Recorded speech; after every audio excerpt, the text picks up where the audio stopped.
या घडीची आणखीन एक महत्त्वाची बातमी, रुबी हॉल किडनी रॅकेट प्रकरण जे लोकशाही मराठीनं सातत्यानं लावून धरलेलं आहे। पुण्यात लोकशाही मराठीचा इम्पॅक्ट आहे।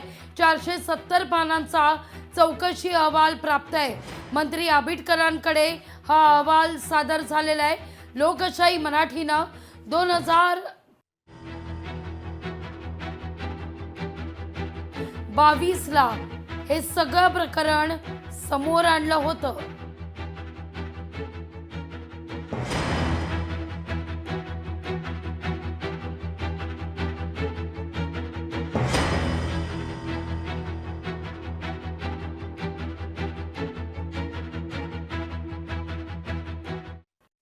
वळूया पुढल्या महत्त्वाच्या बातमीकडे। भाजपला बालेकिल्ल्यातच खिंडार आहे।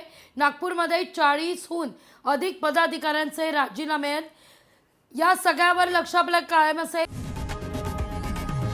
लोकशाही मराठी ऐका, पहा, जागरूक रहा।